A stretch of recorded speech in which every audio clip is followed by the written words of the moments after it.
Hey everybody, I'm back. So I'm about to go in here to find those Hellknights.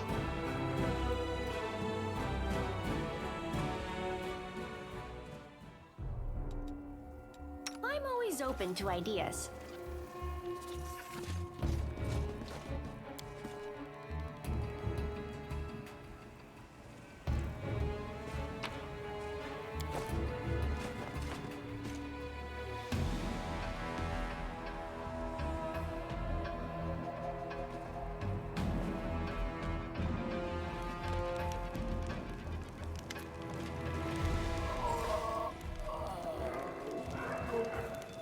Quickly, evacuate the wounded. The beasts are about to strike again. Use cloaks as stretchers. We've got to make it through. Paralictor, your people will have to cover us while... 2 more minutes left out in the open, and neither you nor I will have any troops left to order about, Crusader. But the wounded...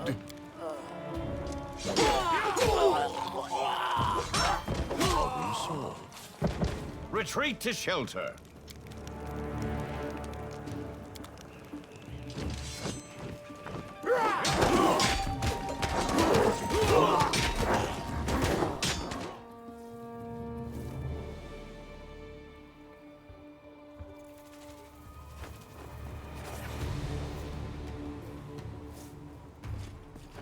Beautiful! Let's prove their logic is lacking.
The Inheritor, guide my blade!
Cover me, all right? You've crossed the wrong mongrel.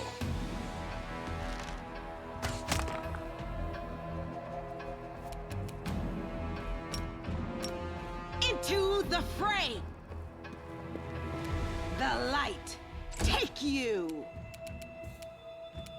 I'll remove this obstacle. I got this.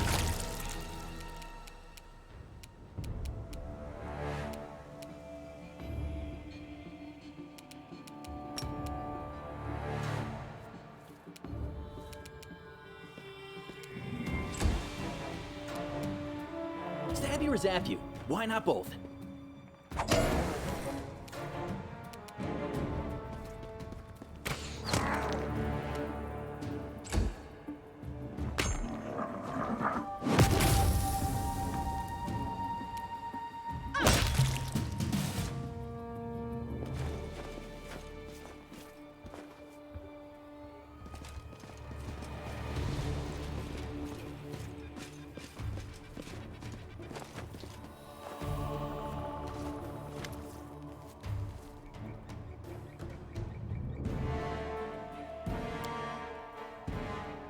sun will never rise again. Even the sky here is cursed, and we along with it.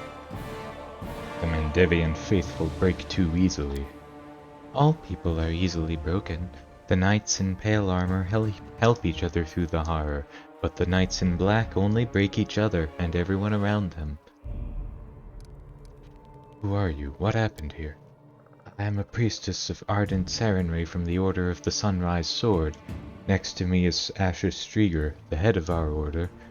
He has led our forces on raids to the World Wound many times, but this campaign... The gargoyles attacked a few nights ago. A vast number, we've never seen anything like it. Ashes organized our resistance with great skill, but while the monsters were distracting our fighters, a small group of them raided the camp and took our supplies. We were left without food and water in the middle of the World Wound, where it's nearly impossible to find provisions. We shared the last crumbs of our supplies and set off back the way we came. Everyone was suffering from hunger and thirst. We grew weak and could barely fight back when the gargoyles struck a second time. They snatched many of us away. I saw the pain on Ash's face as he counted the losses. But he managed to rally us. We continued our trek and soon came across traces of a recent battle. Someone had destroyed a troop of demon worshippers. In our desperation, we decided to follow the strangers to warn them of the gargoyles and seek their help, having no idea that they were Hellknights. But we received only scorn. Every gulp of water in my unit is accounted for, they said. They spared us 2 flasks and a sack of dried bread. They said we were allowed to keep the sack to use as bandages. 2 flasks between all of us, a sack for bandages. Hellknights. I'd rather ally with a flesh-eating poisonous wyvern. Don't expect any goodness from those black tin cans. If you meet them, count yourself lucky if you don't end up nailed to the nearest fence post. A leader has to take care of their own tribe first. All the scandalized gasps, how could he do such a thing, suddenly fall away when you're first faced with a hard choice. Are you going to take food out of your own child's mouth to feed a starving stranger? What happened after that? The gargoyles attacked. Despite how the Hell Knight Paralictor had treated us, Ashes endeavored to help him and had us carry their wounded. But that monster had them slaughtered. Ashes was beside himself. It's difficult to conceive of such evil. He told our people to go with the Hell Knights to find shelter while he stayed to cover our retreat. He was a strong cleric, but as he treated our wounded, he neglected himself, and he paid for it. You need help. You'll feel better now. Expend your efforts on someone who can be helped. Leave me. My crusade is over. Your commander can't be helped, but you're still alive. Allow me to help you and come with us. Why? So many deaths, so many sacrifices, such bravery, all for what? No, I will not go with you, stranger. My commander and I will die by what we lived for. Compassion and nobility. I don't want to keep fighting for a world that bows to such laws. May the goddess forgive me. Farewell. I'm sorry these good people treated you this way. If you don't have the strength to go any further, rest. We will continue your crusade. I promise you. Commander, I'm not one to advise you, but we're wasting time on this fool, and the gargoyles will soon be back. That's their usual tactics. Fly up, regroup, attack again. I'm going back to my unit now, and I'd advise you not to stay here long either.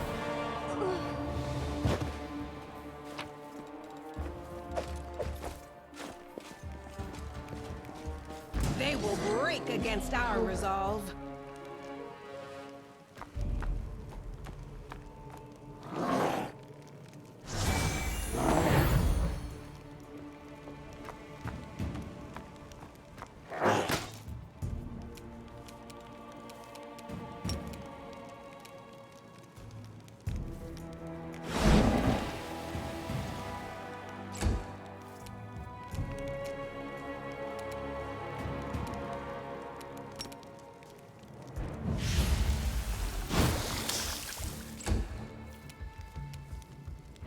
Distract them for me.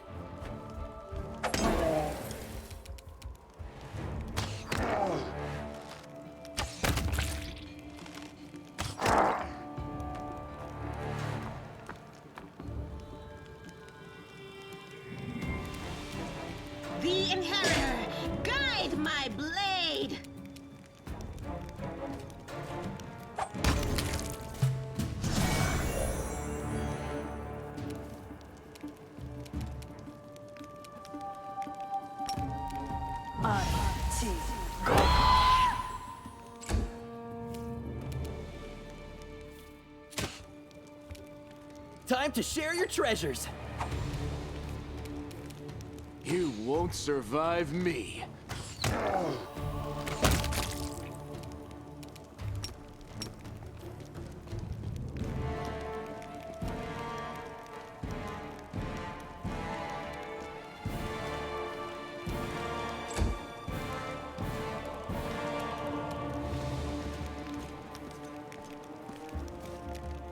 Damn you!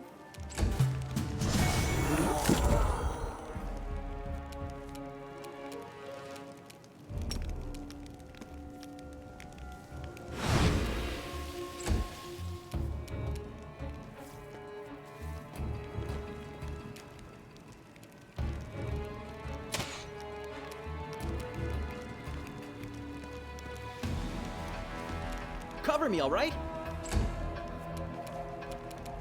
Endure this!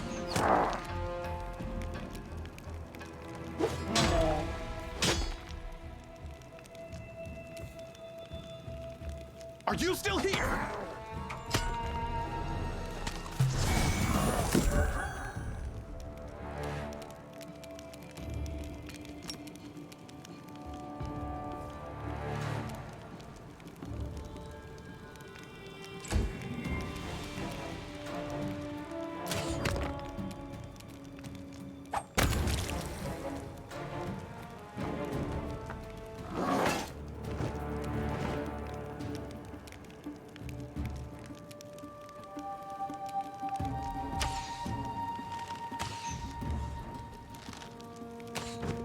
Seriously?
Come on, Moocheth. This is my kind of work. Good.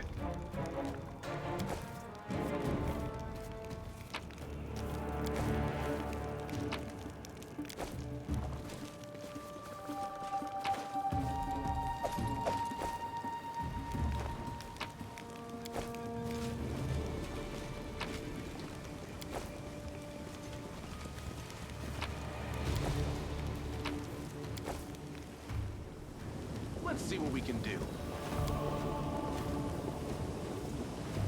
A success worthy of praise.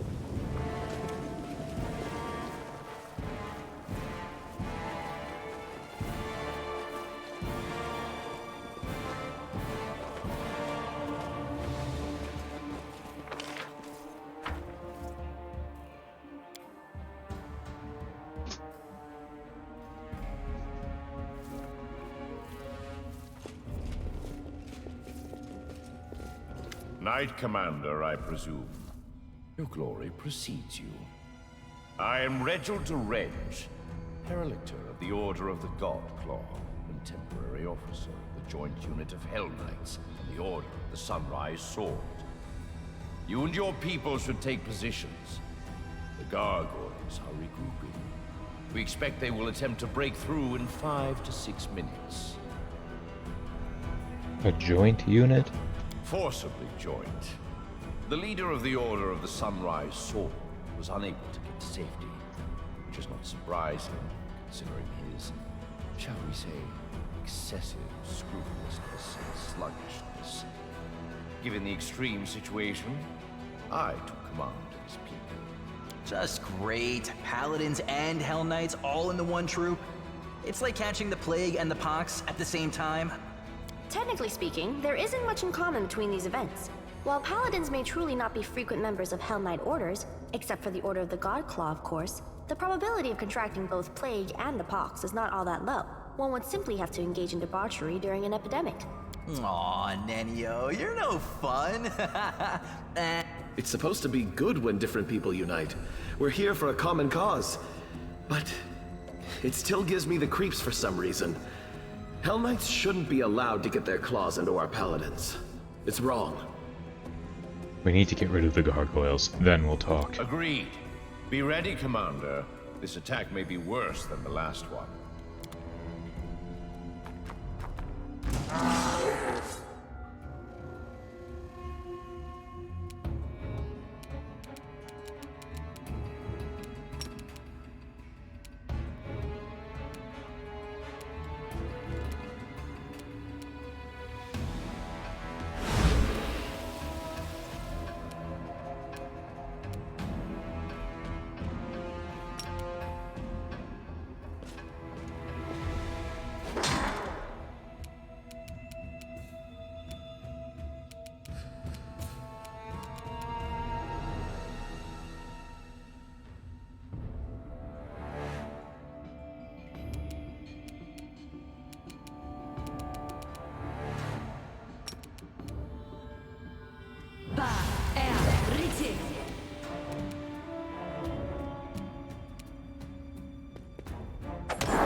Into the fray!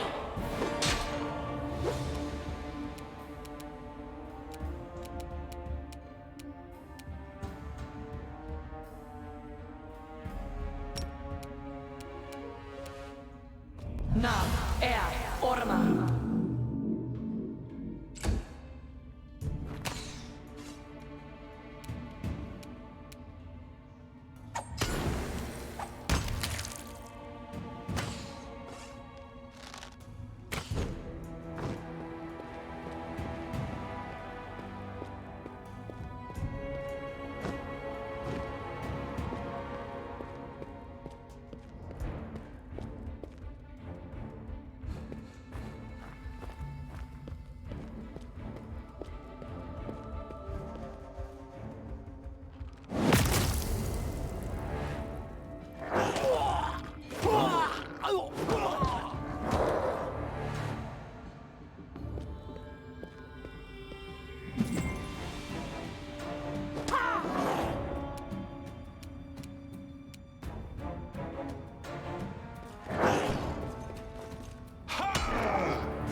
you!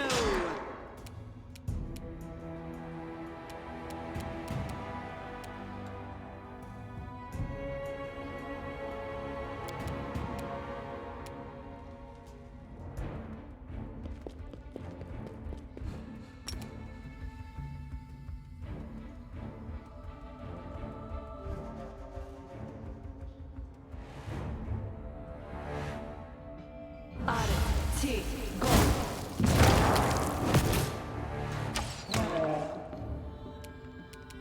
Stab you or zap you? Why not both?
Yeah, but I think they've got things handled over there. Win.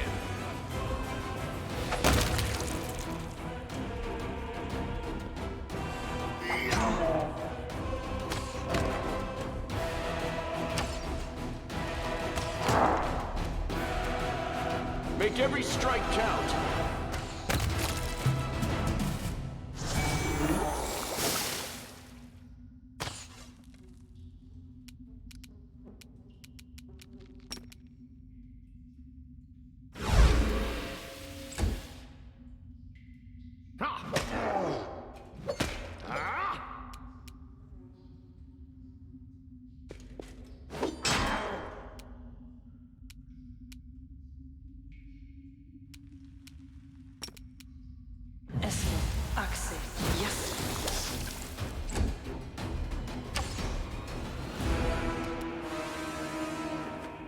Can't you just die already?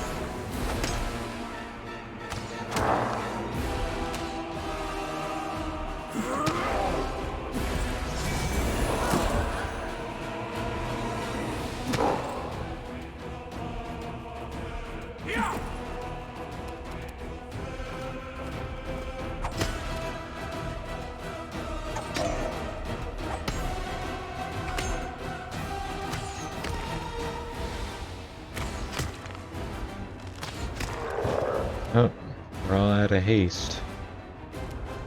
You've the wrong mongrel.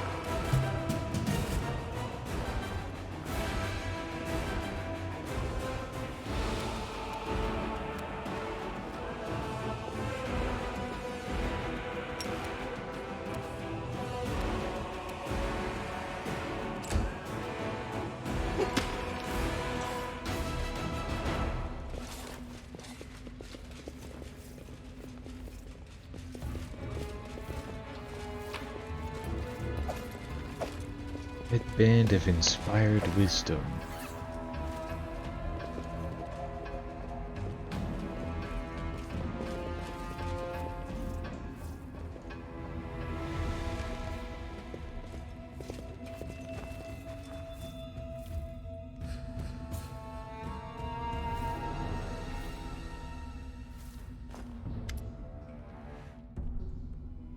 You two, check the area.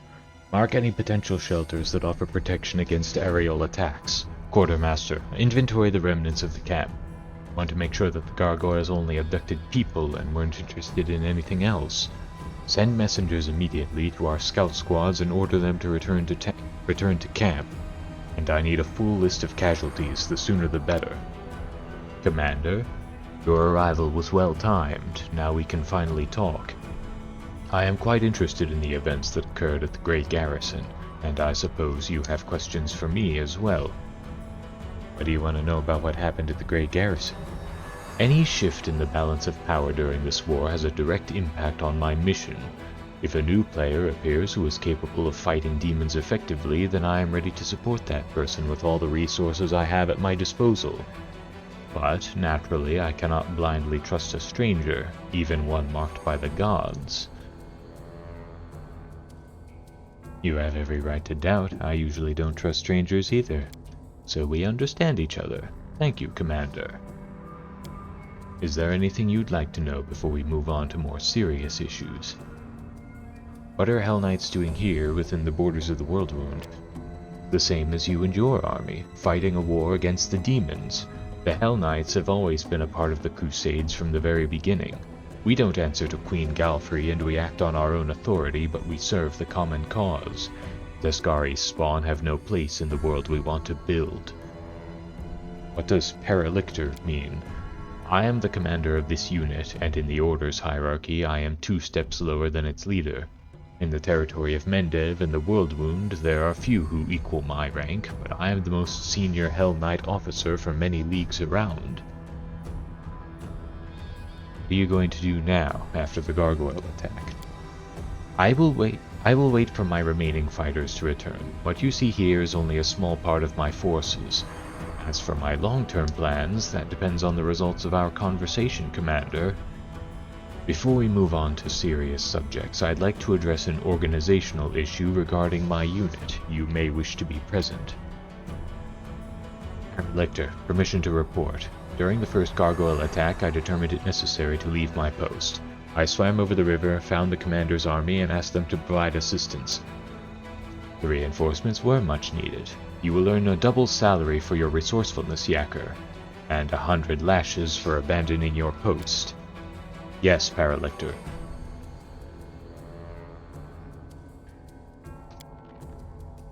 Now, for a more delicate issue. You, Commander, were interested in our dispute with the Knights of the Order of the Sunrise Sword, correct? Their forces in Knabres suffered great losses in the demon attack, and now their leader has perished and his troops are in trouble. They are reeling with no command structure. Their order will hardly be able to recover from the losses they've suffered. What are you getting at? These fighters aren't the finest material I've worked with, but if I assume formal command over them, I'll be able to reforge them into weapons of reasonable quality. 1 or 2 might even become true Hell Knights. The rest will be put to good use as well. No one but them has the right to decide their fate. Talk to them directly and get your answer. Initiates of the Sunrise Sword, your leader is dead. The Order has suffered serious losses and will not be able to recover. You may return to Mendev to join another Crusader Order and hope that they don't meet the same fate as the Sunrise Sword, or you may remain under my command. I will not promise that it will be easy, or that our war-making will be constricted by your principles. What I can promise is this. Under my command, you will never again feel like helpless mites in the talons of a ravenous raptor. Does that mean we've worked off the precious resources you've spent on us? The water, medicine, and bandages? I wouldn't make such an offer if I thought you were useless garbage. Thank you for your trust, Paralictor. We will stay, and are ready to obey your orders. Fine. In due course, I will review your troops and make any necessary decisions regarding your role in my unit. And now, Commander, for the most important issue, cooperation between our forces. We do have a common enemy and a common battlefield. You're looking at me strangely, Paralictor, when we discussed Yeker's punishment and when we were deciding the fate of the Sunrise Sword. It's as if you're testing me.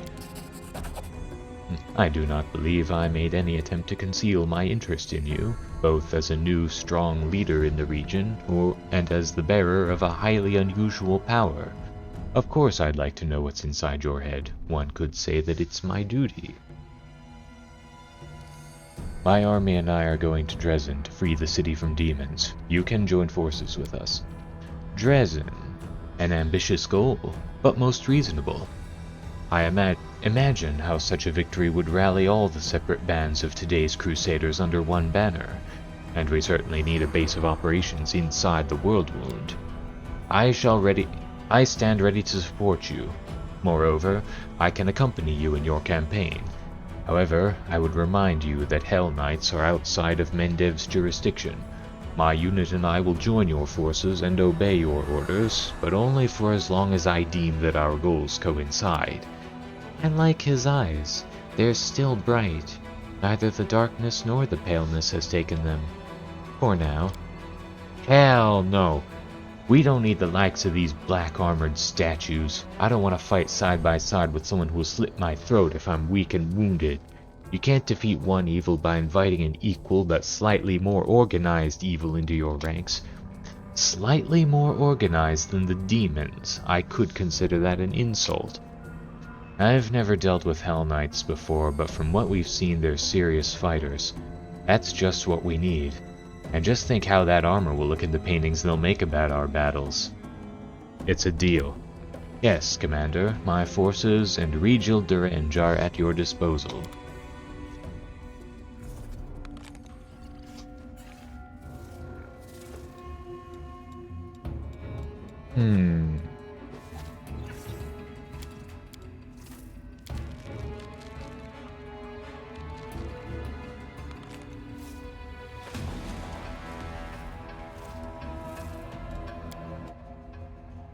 Leading strike. Your strikes make cracks in the enemy existence, leaving weak points for your allies to strike. Every time you hit a target in melee combat, you leave a mark on it. Any ally attacking the marked target deals additional divine damage equal to 1d6 per mythic rank to the target, consuming the mark.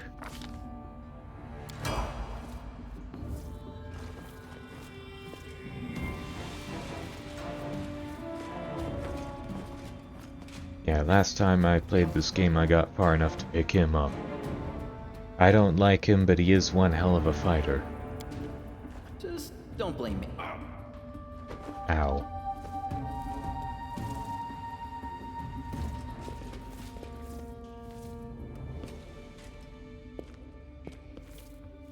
Praise the sun.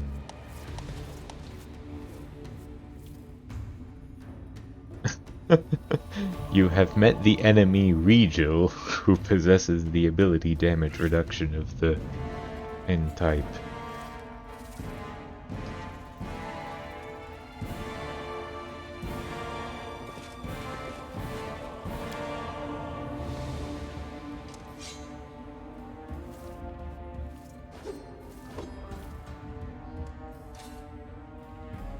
Huh.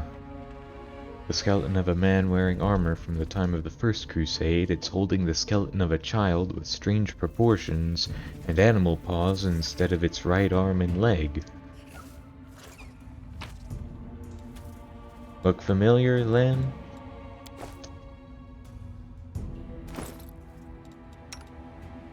Oh yeah, we finally got another guy who wears armor. It's gonna be hard to beat adamantine full plate, though.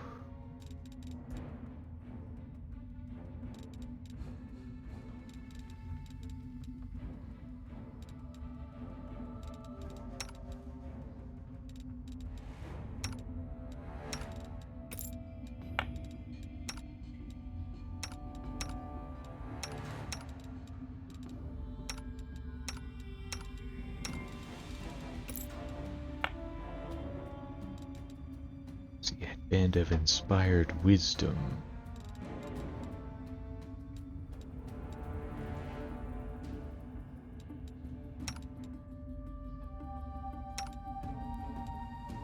Yeah, I think I'll give that to him.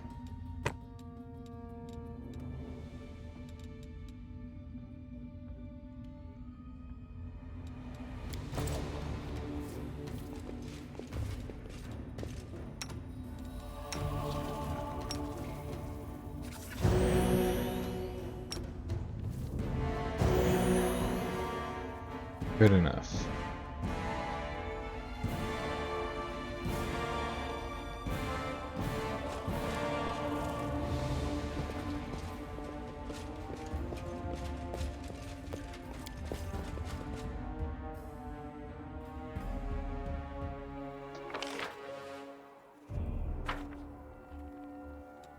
I'm here all week.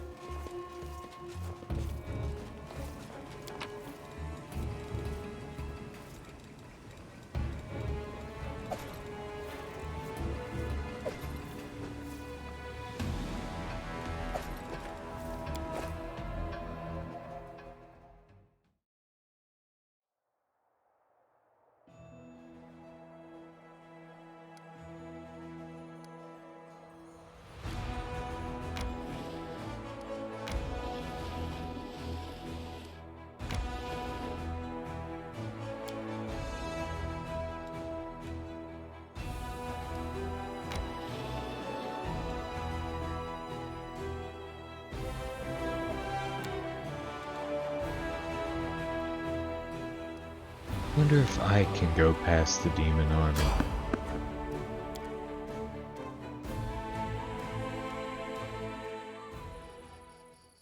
Hey, it's him again.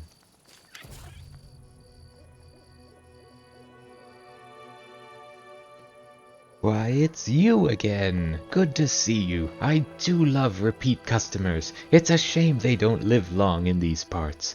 Have a look, and don't be stingy. Take your pick. No penny pinching. And when you're all out of money, get some more. Then come find me again. I'm always around here somewhere. Or maybe over there. Or if you're really unlucky, I'll be way over there. What do you sell now? Oh, what don't I sell? Right now I have a cart full of exotic wares from faraway lands. I don't even remember all the names of these things. Some of them are real tongue twisters, and I don't even have a tongue.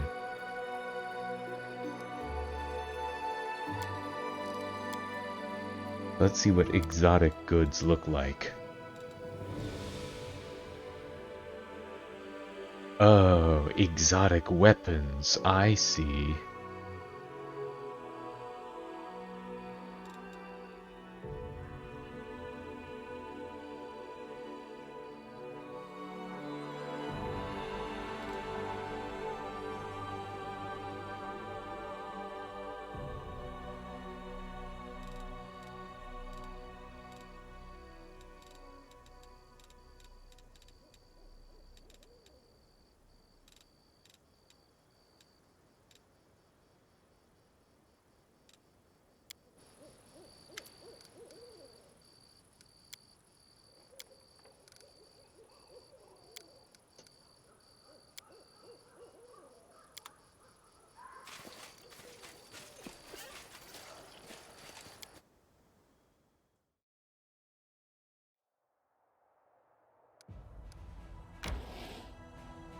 Nope.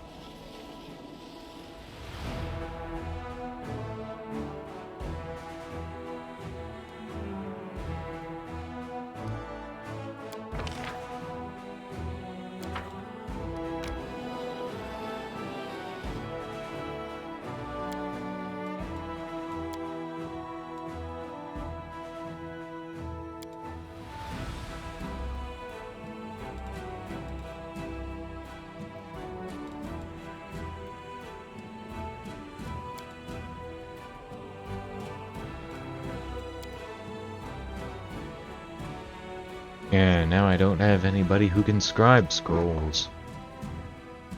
I don't suppose... No, she's still the best at that. Yeah, he's still the best at that. We're still the best at this. And she's still the best at that. Well, except for me, but I'm busy watching. Alright.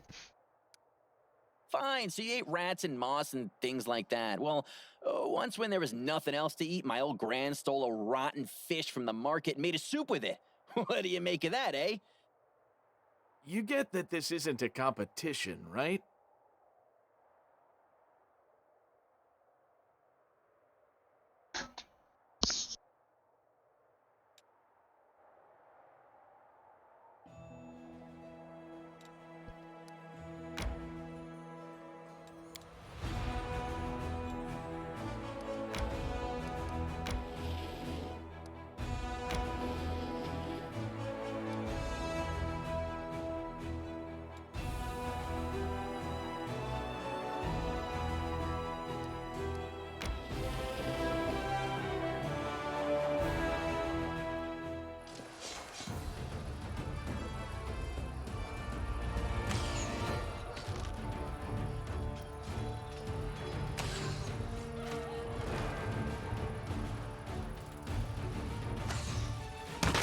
Nice.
The traitors who defected to the enemy's side at Canabras are dead. Neurosian expresses its deepest gratitude to the commander.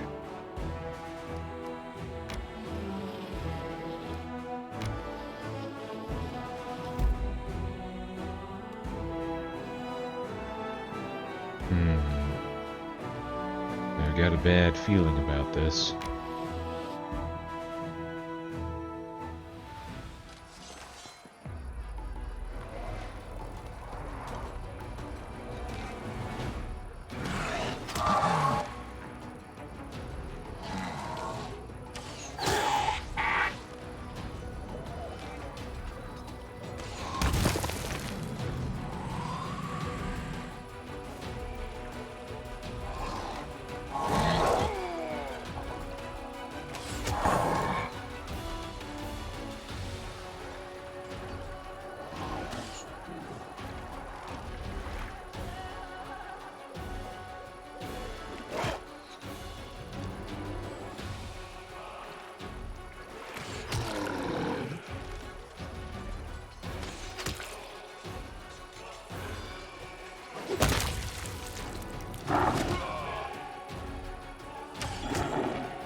After pacifying the elementals, the soldiers found the remains of a cultist sorcerer in the middle of a broken summoning circle. Despite his apparently outstanding magical power, he was unable to control the raging spirits he had brought into existence. His stiff fingers were still clenching the horrendous flail he used as a weapon. This +2 heavy flail can be safely wielded by non-good characters. Each time the wielder of this weapon lands a hit with it, the enemy has to pass a will saving throw.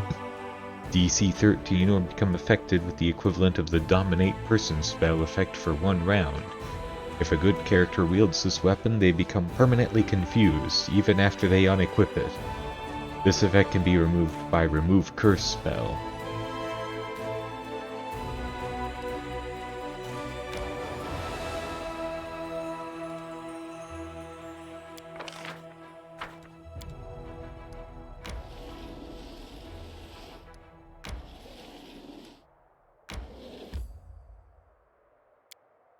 I might as well go here, maybe get some rest.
Yeah, so this is better than that armor.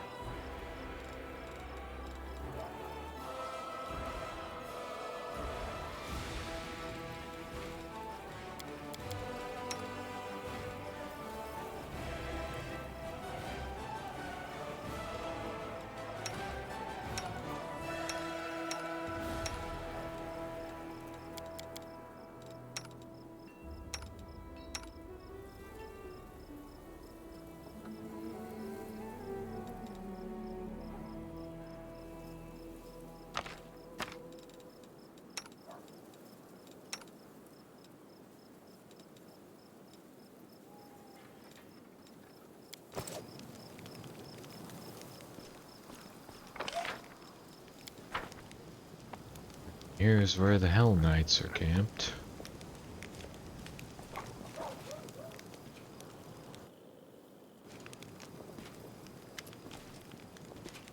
Knight Commander, it is good you found time to meet me. There's a matter of some urgency I must discuss with you. It was incredibly interesting, the power you and your companions received during the fight at the Grey Garrison. And now my interest has been gratified. The power your companions received has passed on to me as well. It manifested after my usual evening reckoning. I believe I now present a true threat to the creatures and initiates of chaos. The imprisoned cultist we kept for certain observations experienced this firsthand. Striking, isn't it? Divine intervention at a critical moment is rare, but not beyond imagining. But in this case, part of the power that you received through this intervention has passed to someone who joined you well after the fateful moment had passed.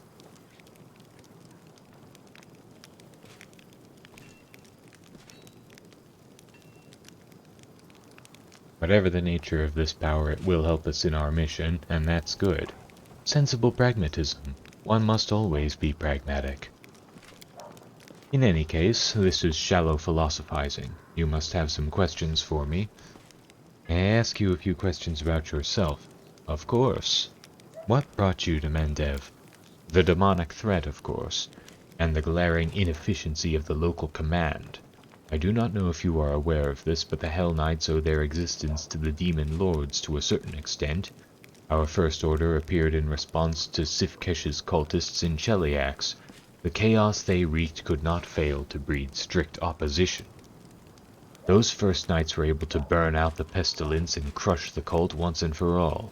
I see no reason for the Hellknights of today not to do the same to the tentacles the world wound is spreading. Without question, the task is far more difficult than anything we've encountered before, but it must be done to preserve world order. All the more so given that Queen Galfrey and her commanders are apparently not up to the task. The motives you list sound rather impersonal. Don't you have any other reasons for joining the crusade?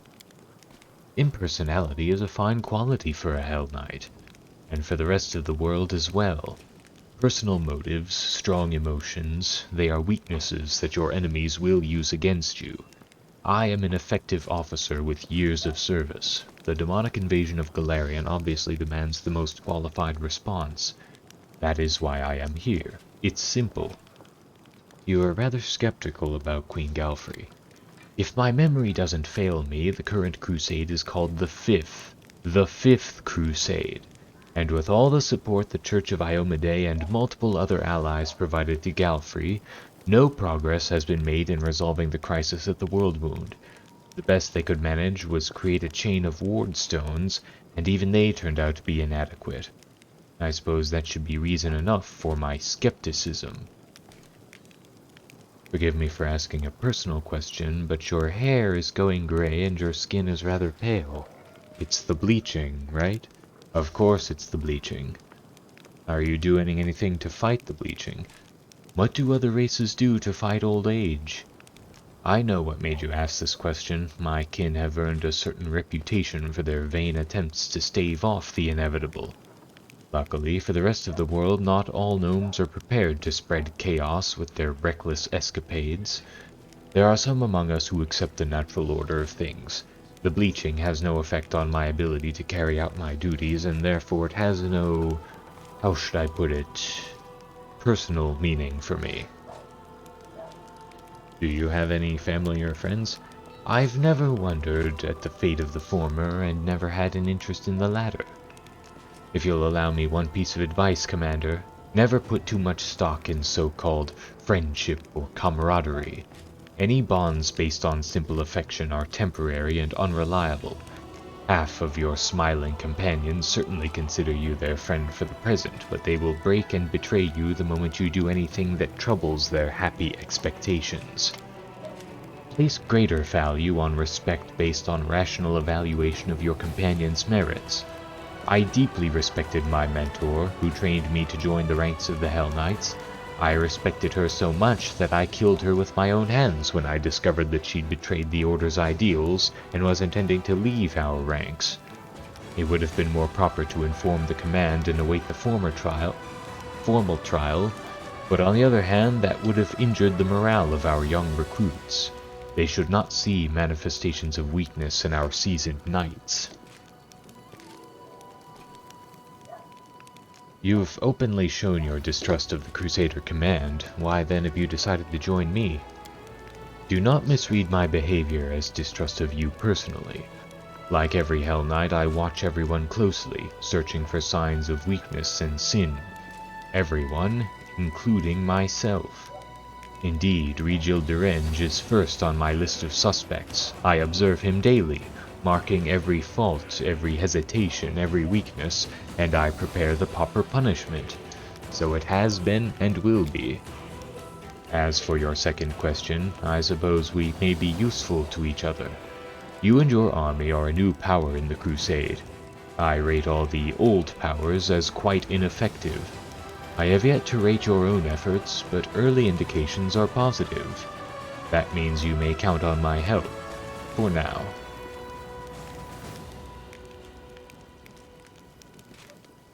I like the way you think, strict on yourself and rational towards others. This only confirms my initial assessment. I am glad to hear it, Commander.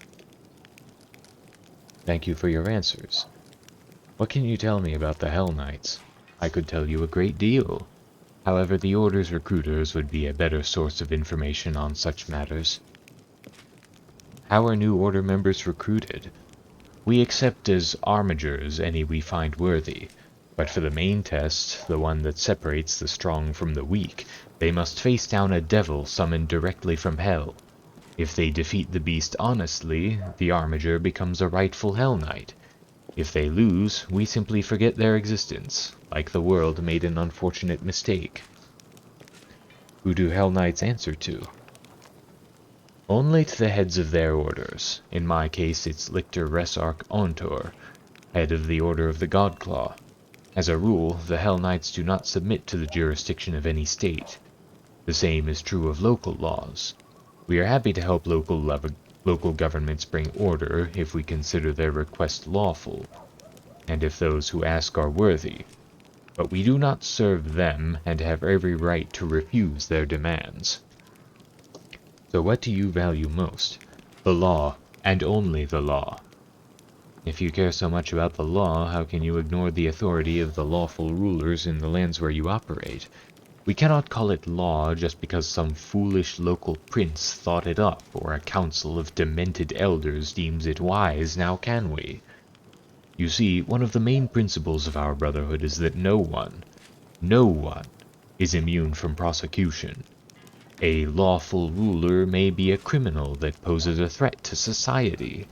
We must be able to punish them as well. This is why Hell Knights only honor the measure and the chain, the doctrine shared by all our orders, and why Hell Knights serve only their officers and the aim of transforming this chaos-torn world and leading it to a brilliant and ordered future. We are the main bastion of order in Galeria, no matter how much some naysayers try to refute it. Thank you, I've learned everything I wanted to know. Expanding one's knowledge is a good deed, provided of course that this knowledge is useful. Ask if you have any further questions.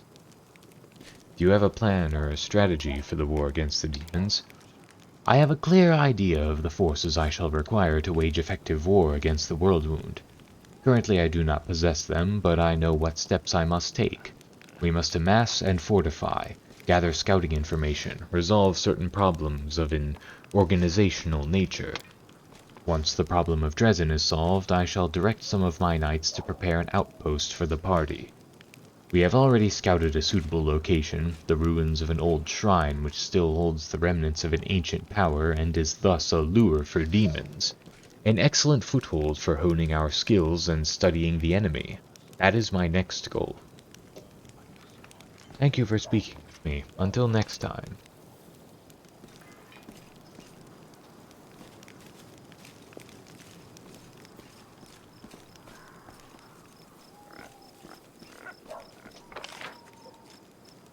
Oh yeah, I think Nenio had more to say.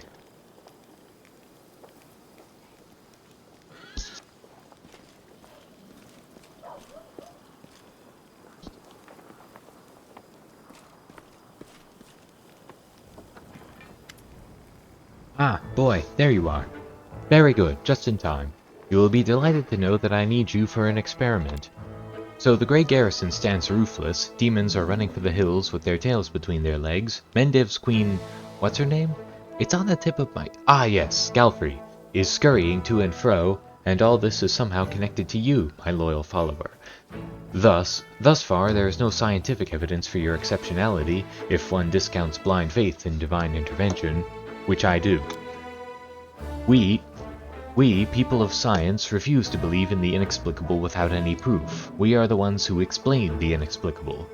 And therefore, open your mouth and say ah for me. Ah. Alright, your throat's fine, tongue looks perfectly normal, your breath... The smell is in line with the regular functioning of the digestive system. Now for your teeth... No detectable alterations. By the way, did you know that many individuals, while being wholly civilized representatives of their races, still have an amazingly powerful bite? Are you really trying to find a correlation between fang length and civility? For the good of science, I look for correlations everywhere and in everything. How can you prove there's no correlation if you don't bother to look for one? With teeth like mine, I should know. Ah yes, you're a kitsune. Field research has shown that kitsune bites take much longer to heal than the bites of many other races. Moving on. Alright, what do we have next? Ears. Let's test your hearing. Testing! Your hearing is fine. Was fine. But don't worry, it's scientifically proven that it should return to normal soon. Next, eyes are clear, posture is satisfactory, limb length is standard, no lice. Boy, you are the picture of health. It's a pity, I was expecting to find some anomaly. Well, now let's assess your mental state. Imagine a hypothetical situation. You are a tree. 2 squirrels have found their way into your hollow and are now copulating there. What do? I do precisely nothing, because I'm a tree. An unconscious act of withdrawal along with a lack of trust in your own abilities, or perhaps just a healthy dose of pragmatism. On to the next question. Another hypothetical situation. You are a tomato. You have just been picked from the vegetable patch and put into a crate. You know that today the cook will use half the tomatoes from your crate to make soup. What do? There's nothing I can do. I'm a tomato, remember? An unconscious act of withdrawal, inability or unwillingness to see something bigger behind something small. Alright, I understand. On the surface it appears you don't really believe in your ability to change things, but in fact you are a strong pragmatist who knows perfectly well what you can and can't do. Your reasoning is that of a mortal, one who is capable of achieving a great deal, though he would deny even that. On that note, I deem this experiment complete. Thank you for your participation. And yet you remain a puzzle to me. I love puzzles. One of these days I will solve you completely. Unless I forget. Now I have time to answer your questions. Come on, ask away. So, you are a kitsune. Stating the obvious does you no credit. How does it feel to suddenly remember that you belong to another race? It is slightly unusual, no more than that. Knowing this fact will not help me write the encyclopedia. Therefore, it is useless. Therefore, I was right to forget it. I posit that this fact evokes strong emotions in you because you feel kinship with me. And here is hypothesis number 2, you have never much liked your kitsune family, and you hope someday to be able to forget them all too. If the second supposition is correct, then you should train hard to clear your mind, and eventually it will work. And to forestall your next question, no, for now I'm not planning to forget that I am a kitsune. My abilities can help you, my loyal follower, in your fight against... Who are we fighting again? Right, the demons. See how much I appreciate your assistance, boy? I'll stop torturing you with questions for now. What were we talking about? Are you sure you really want to meet the mysterious entity we know nothing about? I am sure. I am convinced. Think about all the knowledge hidden there, in the emptiness. It seems to me that this event is certain to be my triumph, the experiment of the century. No, of the millennium. Or maybe it will become my downfall, a complete fiasco. Here's the deal. If the mysterious entity decides to gobble me up, run as fast as you can while it's distracted. Tell all of Galarian about the heroic death of its greatest daughter. Tell them she perished, but that she never strayed from the thorny road to knowledge. I have to go.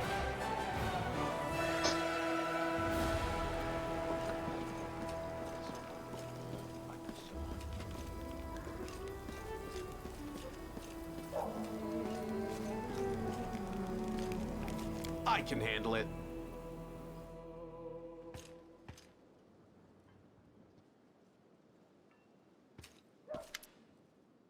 A wounded elf, huh? Well, there were lots of wounded elves in Canabras. Who wounded him? In what way? How should I know? It must have been demons. If the wound was serious, I doubt he has fully recovered from it. Maybe if you could point me towards a healer, I could... Damn it! What's the rush, sweetheart? Stay a while. The commander and me, we've got a couple questions for you, too. You won't escape this time. Who are you and why are you hiding your face? Fine, you've got me. We'll talk, but not here. Lead me somewhere away from prying eyes. Is all yours, Commander. I caught her, I handed her over, and now, as they say, I wash my hands of this whole affair. What do you want from me, soldier?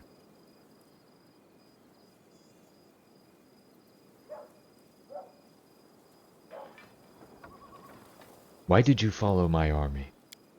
To find someone. Its masters want me dead, which means I will die sooner or later, but that doesn't mean I'll lie down and accept my fate. I am no lamb to the slaughter, and I won't be waiting for a kindly executioner to come for me, knife in hand. Never again. Are you a spy? I'm not going to hide it. I have come here to commit a violent and bloody act, but I do not serve the demons, and I won't do you or your forces any harm. Don't play coy. I need details. Why? And what will you do with my story? Take it into account and pass your judgment? Kill me if you deem me a reprobate? Help the poor girl if you don't? Well, I haven't asked for help. Your authority to judge me seems rather dubious.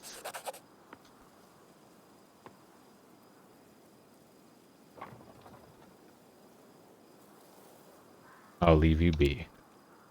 How nice of you, soldier. I met other elves who looked like you. They served the demons. Anamora's minions.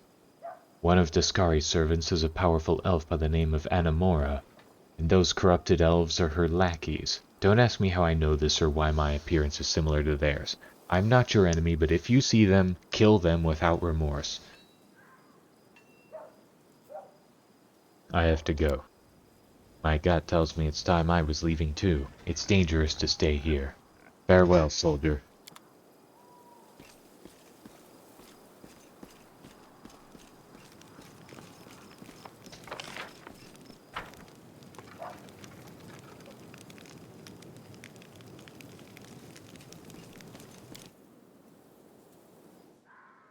Can't make the demons wait.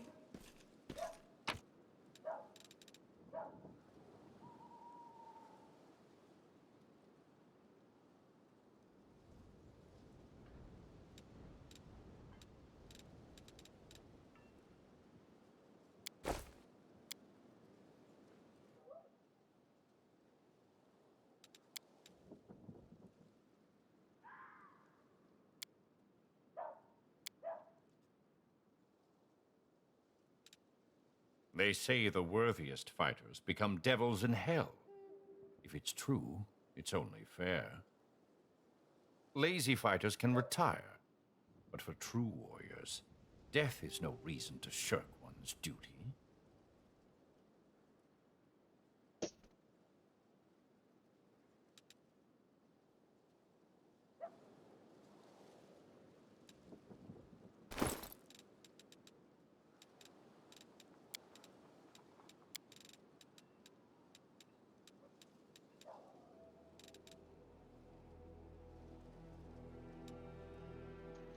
Let's see. For every 2 caster levels beyond first, you gain an additional missile. 2 at 3rd level, 3 at 5th, 4 at 7th, and the maximum of 5 missiles at 9th level or higher. So this will shoot 3 missiles.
Beautiful.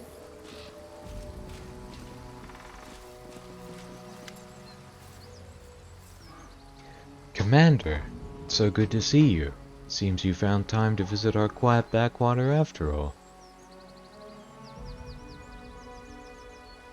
I could be mistaken, but it looked like you were frightened by my arrival. Oh no, you startled me, that's all. It's my overactive imagination. I still can't get used to living in such a small village. The town where I grew up was a good deal larger, and was located near a trade route, so there were always lots of new faces, and plenty of people bustling around. Here, though, it's different. The moment you step outside the village, you're all alone. You can walk for miles in any direction with only the birds and animals for company. This is, of course, the way Erastil teaches us to live, but truth be told, it still makes me feel somewhat uncomfortable. Why were you looking at those trees? See for yourself. I keep finding them here in the grove. I think it's some kind of local ritual. I've asked the villagers to tell me what it means, but they won't give me an answer. I just don't understand the reason for all this secrecy. How do you like living in the village?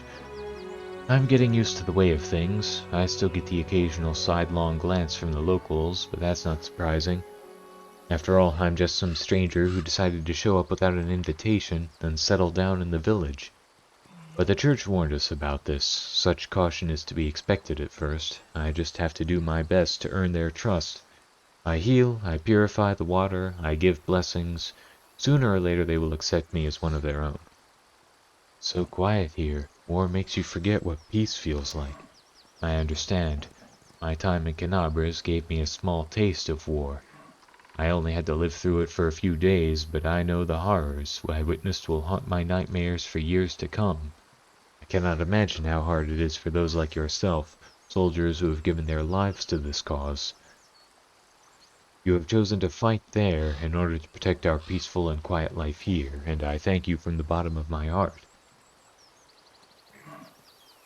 What do the locals think of Erastil? They're indifferent. They're pragmatic people, you know. They don't have time for theology. If old Deadeye helps them survive, that's good enough for them. You know, some priests get overzealous with sermons. They demand that people pray, observe all the rituals, make sacrifices, and then those priests, all holy and pious, are surprised when locals kick them out of the village, right into the nearest ditch. I was taught differently. First you have to prove your worth. You have to show them why you and your deity are useful. It's only after they've begun to trust you and start asking questions about your faith that you can really share your beliefs. Then you can tell them all about old Deadeye and his teachings. Well then, will you show me around the village? Of course, let's go. You'll get to meet the locals, see how we live. Maybe you'll even manage to get some peace and quiet. Temporary respite from the hardships of war. Don't be offended if they start gawking at you. In this remote village, people have never seen a foxkin. Come to think of it, people have never seen your kin where I grew up either, and I bet that even in Canabras you'd seem exotic to many. But I've already explained everything to the locals as best I could, so they shouldn't stare too openly or ask silly questions.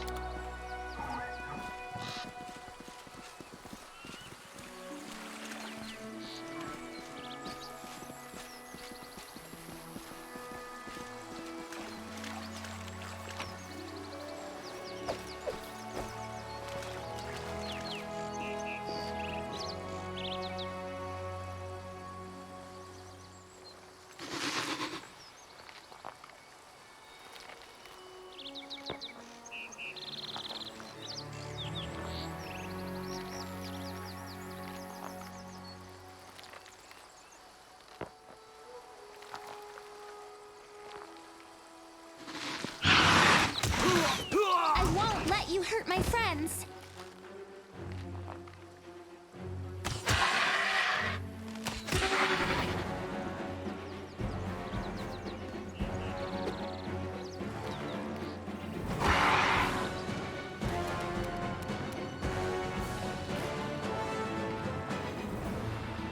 Surrender or else!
That'll teach you to mess with us. Something's got 'em all worked up. That's the second time they've crawled out this month. So let 'em come. It's not the first time and it won't be the last, but what's it matter? They can't hurt us and we can use their hides to make a lot of waterproof coats and cloaks. Markel, Melissa, I'd like to introduce you to someone. This is Reynard, the commander of the Crusade. He's the one I told you about. Ah, a real hero in our little backwater. So nice of you to drop by. We've never had anyone so important come to visit. Heroic acts are important, but sometimes it's good to leave the front lines and talk to ordinary people living ordinary lives. Anyway, welcome to Chili Creek. Hydras are usually far more dangerous. That beast was not at its full strength. I can tell you have an eye for such things. Well, of course he does. He's the commander of the Crusade. Probably could have told you all that with his eyes shut. It's all thanks to our mother, Icy Rill. She takes care of her children, won't let anyone hurt them. She fills our nets with fish and drives away the monsters. That's right, and if she doesn't drive the beasts away, she'll weaken them, so we can kill them and harvest their hides. Icy Rill? Who's that? She's right here. Did you think this was the Selen? No, it'd take you half a day's rowing before you reach that river. It's big, to be sure, and very important. The Selen flows through at least a dozen countries. But where would the great Selen be if it wasn't fed by thousands of little streams and creeks, such as our dear Icy Rill? The people of Chili Creek hold the river in great reverence. How can we not? Our whole lives are built around the river. From the wedding wreath we send down its stream to the funeral boat that floats away on the waters when the time comes. Our mother Icy Rill feeds us, gives us water, protects us. The gods are far away, but our Icy Rill is right here, so we treat her with respect. You two look very much alike. I assume you're related. Right you are. She's my little sister, takes after our granny, may her memory never fade. She was always restless, couldn't sit still, and Melissa is just the same, always up to something. And you took after our grandpa, may the river still be his feather bed. You're as brave as he was, and just as stubborn. You two looked very confident when you were giving orders to the other villagers during the fight. Are you in charge here? Well, how should I put this? Our weapon is too small for anyone to be in charge. We just happen to know a thing or two about using a weapon, so if some nasty creature comes crawling out of the river, we give the orders. But when it comes to fishing or fixing nets, we'll be the ones following orders. We're not an army and there are no officers here. We all live together, solve our problems together, and serve the Icy Rill together. Although truth be told, it's only been the last few years that people have really started listening to us. Before that, villagers kept to themselves, and no one wanted to go poking their nose into anyone else's business. When we first came up with the idea to start trading on the river, the other villagers stubbornly dug in their heels. But after money and goods began to flow into the village, they changed their minds. Yes, the village has been growing. We're getting to see all sorts of things we had only ever heard about before. The year before last, we had a fair, and people came all the way from Canabras to attend. Then a priest came, and we'd never seen one of those before in these parts. And now, who'd have thought, the commander of the Crusade has decided to pay us a visit. And not just a commander, but a child of the Fox people. We haven't even heard of your kind before the priest told us about you. Lots of wonders in this world, they never stop. But what are those grass dolls that hang from the trees in the grove? There's nothing much to tell, really, an old local custom. It's just a ritual. How is life in the village now that you've got a priest? Not much has changed. He's a good lad, he does some healing, never bothers us with sermons. Why, he's even learning to fish in his spare time. He also knows a lot of songs. When he sings, it makes you want to sit and listen. The world wound is not that far away. Have you ever been attacked by demons? No, we've never seen any. Our mother Icy Rill keeps us safe. She would never let such abominations get near us. I have to go. Back to the front. Can't even imagine the nightmarish creatures you have to fight there. Have a safe journey and a swift victory.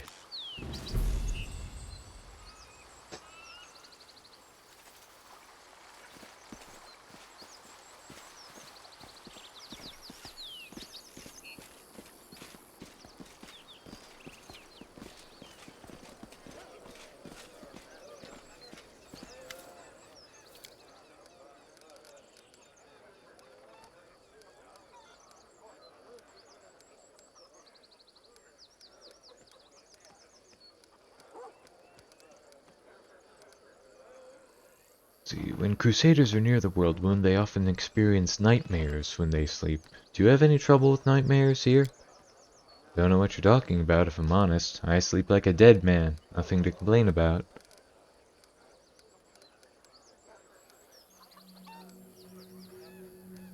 Do you worship any deities here? Faith, religions, deities. With all due respect to Jeranog, no one out here has time for such things. Maybe people in the city can go around saying prayers and listening to sermons, but in a backwater place like this, we're just doing what we can to survive. There's only one provider and protector for us, our mother Icy Rill. Yeah, the river doesn't care about prayers or sacrifices, and if Icy Rill wants something in exchange for her help, she just takes it without asking.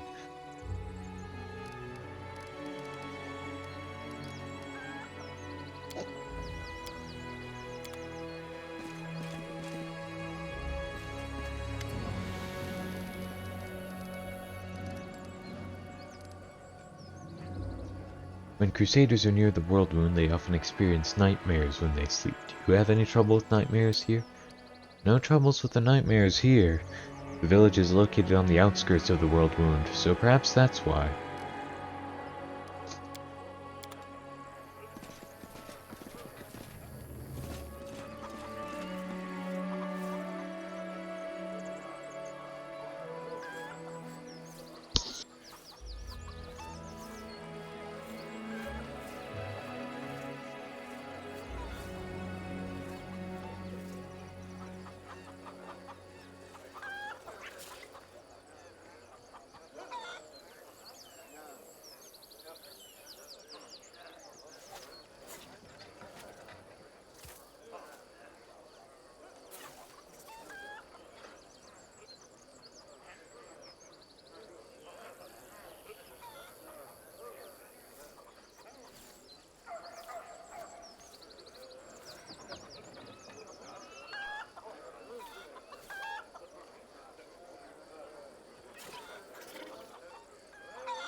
Let's see what we can do.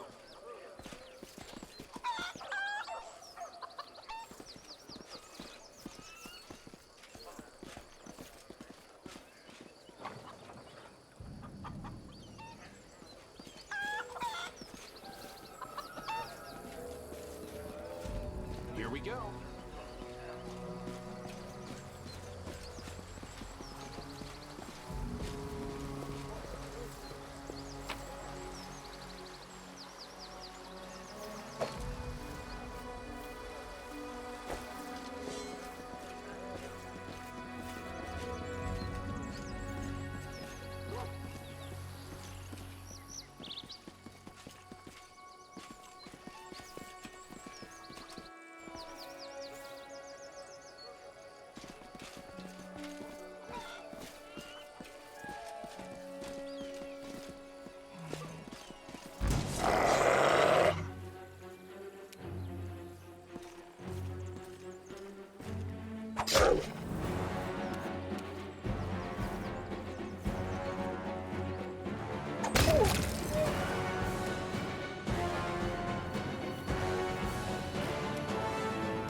I got this.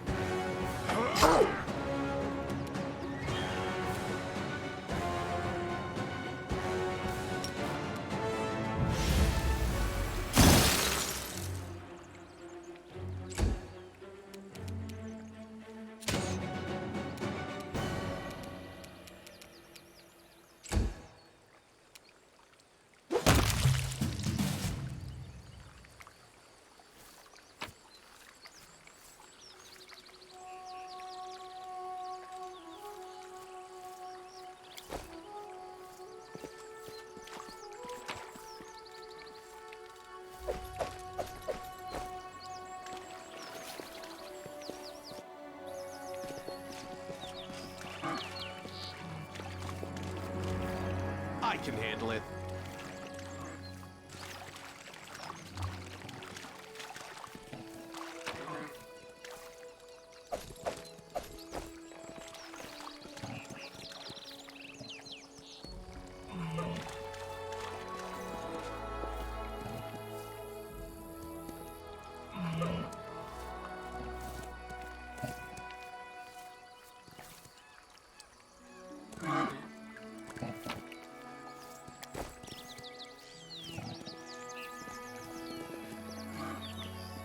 Can't make the demons wait.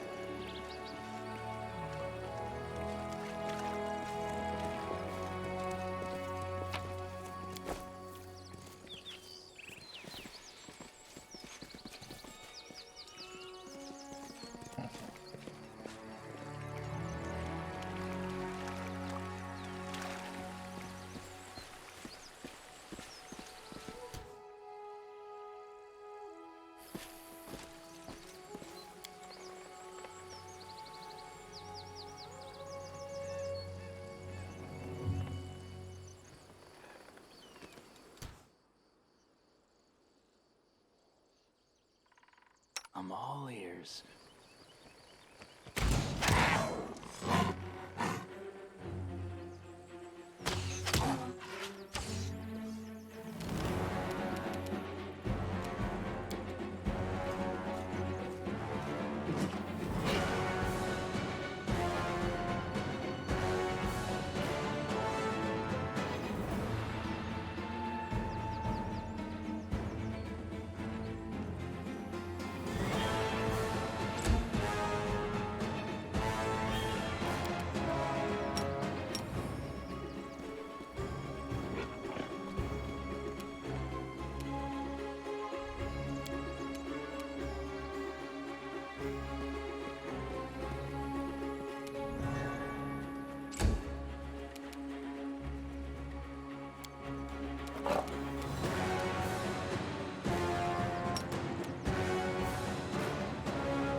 Distract them for me.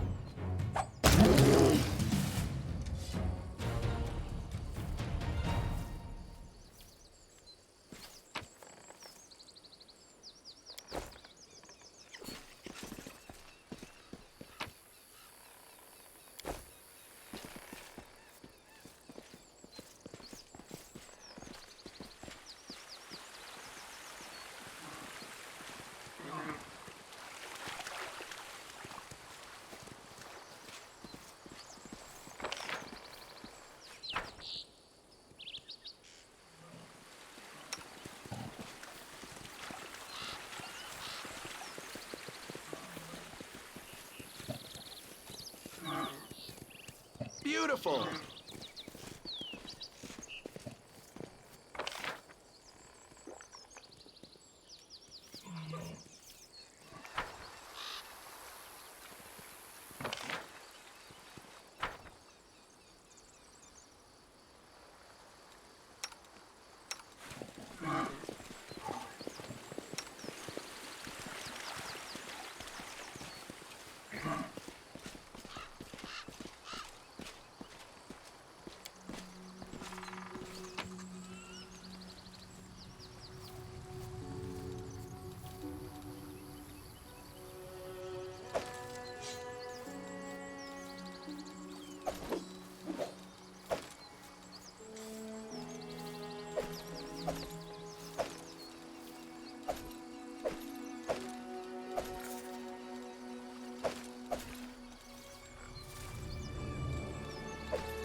able to think of jokes so quickly.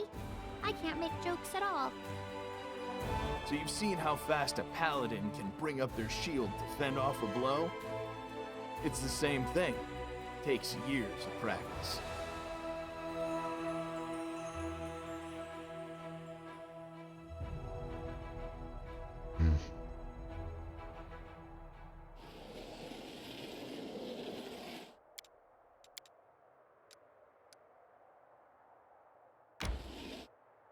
Alright, let's see if I can do this.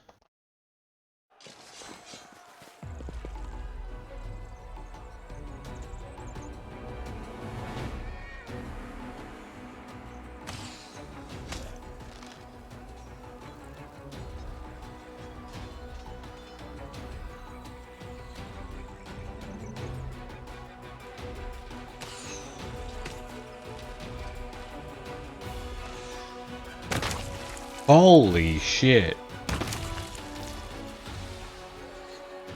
Well, this was a mistake.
What's this? This cloth grants its wearer +4 insight bonus on saving throws against hexes and necromancy school spells.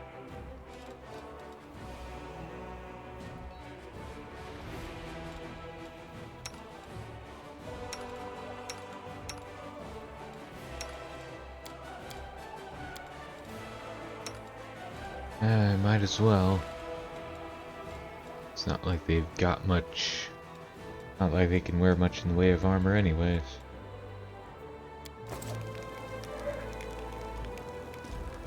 Beautiful.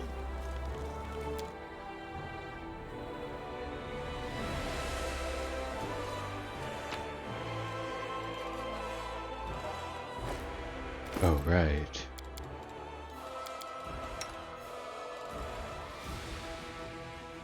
Yeah, I feel like those would...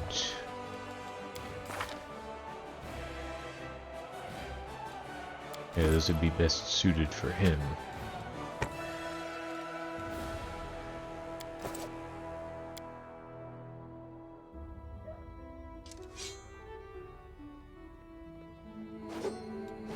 You're not bad at spellcasting. Where did you study?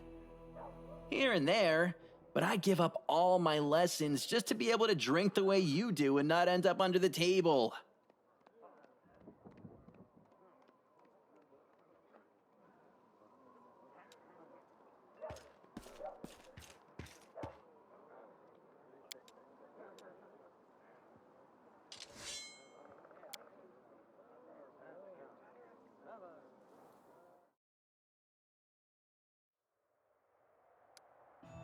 Alright.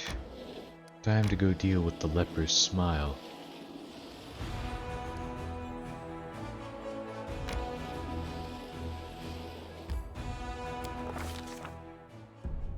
Danger and distress rest heavy upon the scales, their measure soaring on the dangerous march to Dresden.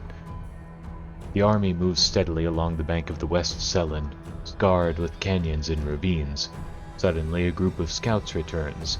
Anivia, the leader of the group, makes 2 urgent signs to the soldiers: wait and quiet. She dashes through the ranks to the commander, who awaits her report. We're in trouble, the girl whispers. The road ahead is split by a canyon. To get to Dresden, we'll have to go down and then up the other side. But the canyon is swarming with foul creatures. Vescavers, a real pain in the neck. They won't shy away from our soldiers' weapons, and they've already managed to gobble someone up. Looked like a caravan of refugees from Canabras that lost its way. No one has ever reported Vescavers so far from the center of the world wound. Where did they come from? Anivia bites her lip. They still haven't noticed us, but that won't hold true for long. Maybe if we retreat quietly, the commander makes a sign for her to stop. Find out what else is known about the enemy. Those nasty little critters, they can ruin your gear and drive you nuts with their buzzing, Anivia says in a rush. They got a queen, the mother of the whole swarm. She's a right horror, but if we kill her, the bulk of the swarm will scatter, and we'll take care of the rest of them somehow. After hearing his scout's report, the commander prepares to convene a council to determine a plan of action. The commander and his companions convene a field council. The army cannot march around the obstacle, for there is no other road. Retreat is far too risky. Should the swarm notice the army and catch it out in the open, no one would survive. None utters the word trap, but fear hangs in the air. A swarm of omnivorous beasts just happens to be in the army's path. Someone has arranged this for their own nefarious ends. Rustling, grating, squeaking, humming, everyone hears the voice of the swarm, though the sky before the army remains clear, for now. How long until it is darkened by the flying spawn of the abyss? An idea, a decision, straight and sharp like a soldier's sword, appears in their minds. The Crusader Council grows grim. One unit must act as live bait to lure the swarm out of the canyon and clear the path to the Vescaver Queen. The commander will rush the monster, killing her quickly before the swarm decimates the army. They will get but one chance. The dark question looms. Who will lead the fateful squad and be consumed as bait? In moments of extreme stress, one often says one thing while meaning quite another. These hidden words often reveal many a curious thing. And what do we see here? Irabeth nobly states, "I am an officer, best suited for the mission," but in truth she means, "I cannot burden another with my responsibility." "Reynard, send me!" Nura the historian emerges with an unexpected suggestion from behind the commander's back. This is just the sort of situation where ingenuity and knowledge of the enemy will be more useful than swords and armor. While she speaks, she thinks, "I need to prove myself."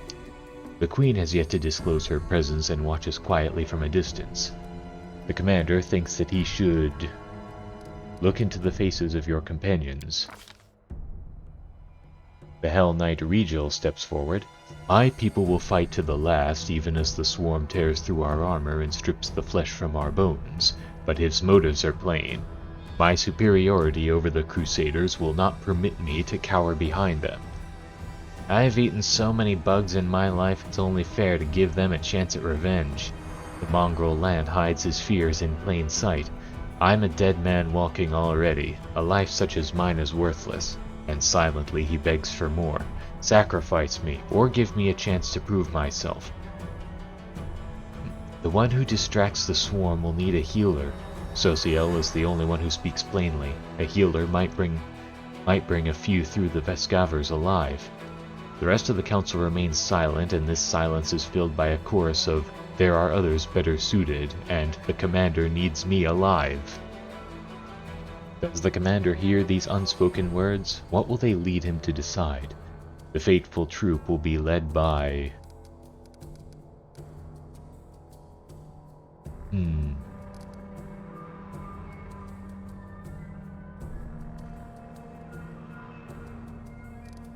Nura. The commander and his party disappear among the rocks, preparing to slip down into the canyon while the swarm is distracted by their bait. A tight-lipped Anivia shows the way. Behind them, the final preparations are being made. "Here's what we'll do," Nura instructs the soldiers. We'll approach the precipice stomping and banging our swords against our shields. We'll get the swarm's attention as quickly as possible. Passion burns in her eyes and her lips curve into a smile of satisfaction. The soldiers tread fearfully down the road toward the dark edge of the canyon ahead. The rift that yawns open before them whispers, rasps, rattles in thousands upon thousands of voices. The scavers gather below, but the sky is open above them, and the flying creatures might rise up and attack at any moment. The soldiers soon find the first body, the mangled corpse of a refugee from Canabres. A few straggling Vescavers wriggle inside the dead man's gaping chest. Tiny larvae in greenish shells, all shuffling legs and hinging jaws. They don't seem menacing at all. But then the rasping noise stops for a moment and a high vibrating note pierces the air with a new force. A blur of blackish-green cloud rises above the canyon. The swarm has taken the bait. The time to act has come. The leader of this faithful squad shouts that they shall fight to the bitter end. Nura smiles with brave cheer and orders her troops to hold their position at all costs. The time has come to pay with their lives. The swarm comes crashing down on their heads, consuming all of them. Nothing could protect these poor soldiers from the beasts but the strongest adamantine.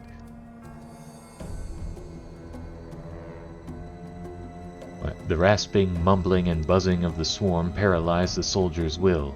Poisonous mandibles cut through armor and bone. The swarm could scour an entire city from the face of Galarian. These modest forces present no obstacle. No matter what strategy the mortals choose, it is impossible to resist the eternal hunger of the abyss. The scavers are its embodiment, no malevolent mind or terrible monster, but a million of half-sentient creatures who know no goal but destruction. An effective weapon for those prepared to trade fertile soil for wasteland. A chance yet remains for the commander to save his people, at least some portion. What will the leader decide?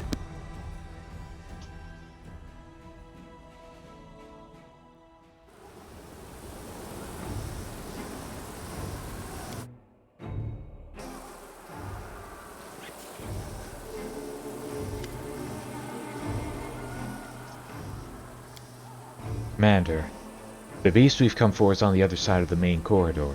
There's a lot of burrows and plenty of beasts in them, but you better not delve too deep. Our people won't hold out long enough for us to clear the whole area. On the other hand, I saw the bodies of some poor caravaneers down one of the side holes. They have some valuable stuff on them. The bugs will eat anything we don't grab. They can't tell the difference between flesh and steel. Wait, so they're eating all the treasure while we're standing around talking? What are we hanging around for? Come on, there's no time to lose. Let's move. Good luck. I'm right behind you, covering your back. I'll catch up when it's time to deal with the queen.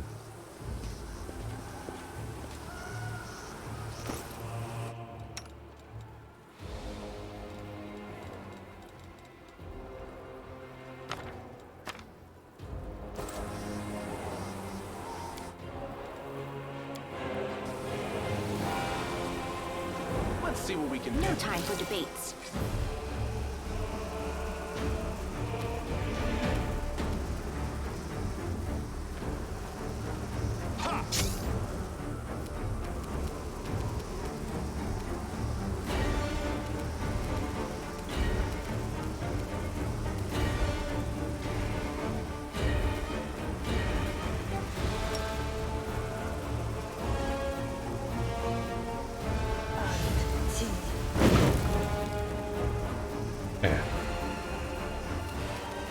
The Inheritor, guide my blade!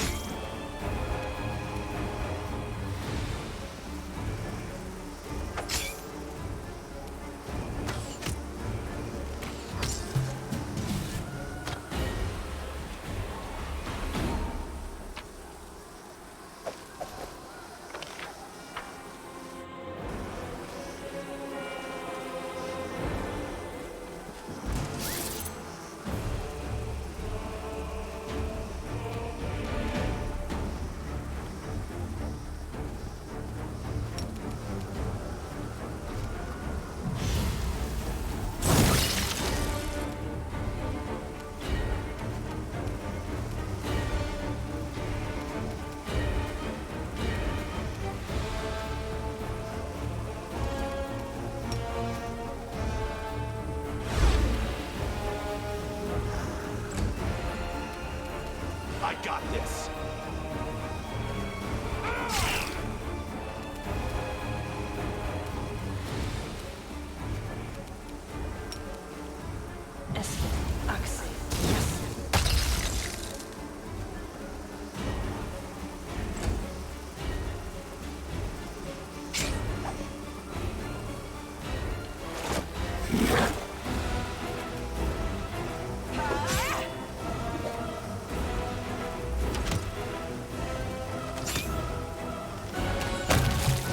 Nice.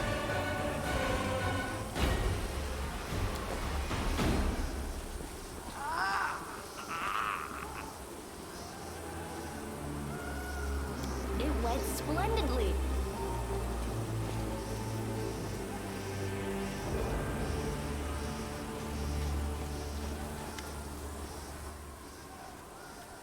The bottom of the canyon is split by a narrow crevice about one stride across at its widest.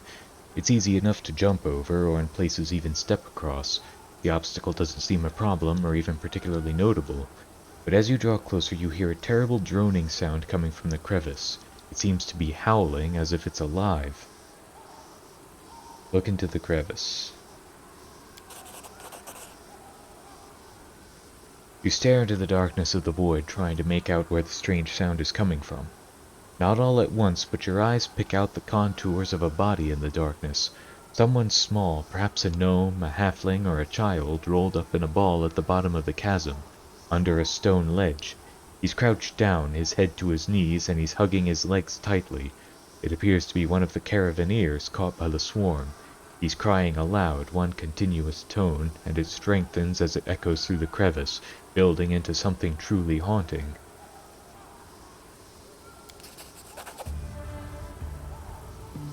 Not without effort you manage to clamber down to the bottom of the crevice, tie the halfling with a rope, and pull him up. He doesn't resist, but he's little help either, dangling helplessly like a puppet.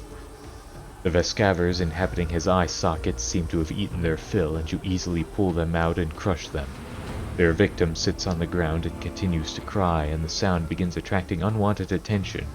You hear the humming of disturbed Vescavers above. A mass of them separates from the main swarm and flies toward you. They will break against our resolve.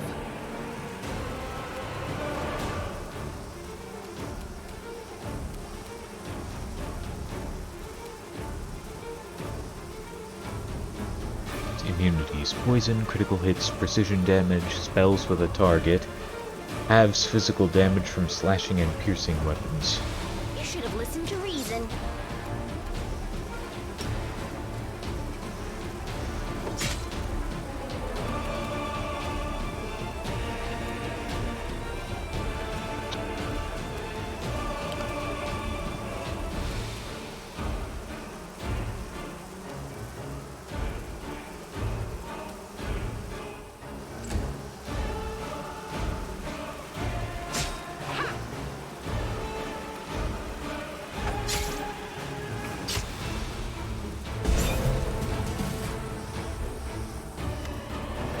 The halfling you pulled from the crevice didn't move at all as you fought the onslaught of Vescavers. He's still lying on the floor crying. There's nothing I can do for you now.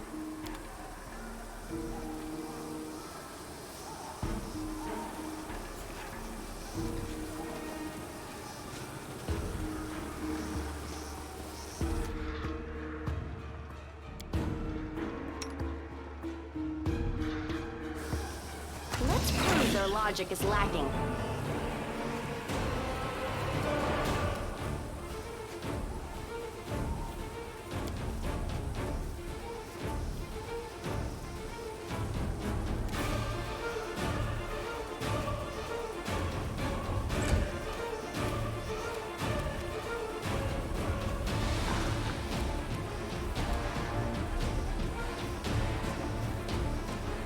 Damn you!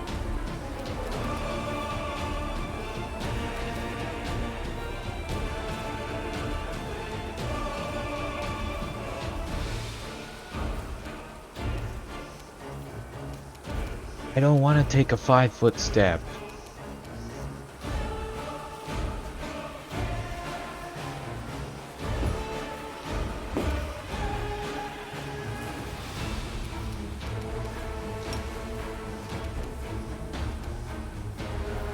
Seriously? What the fuck? You still here?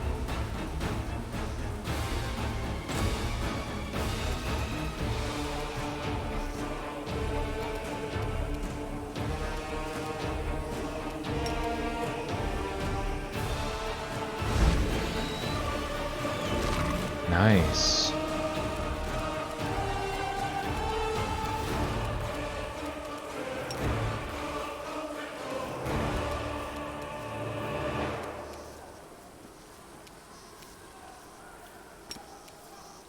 Ba, er, riti.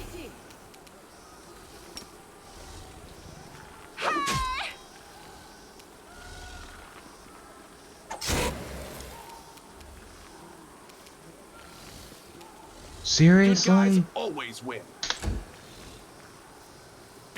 Why does it only let me take 5-foot steps?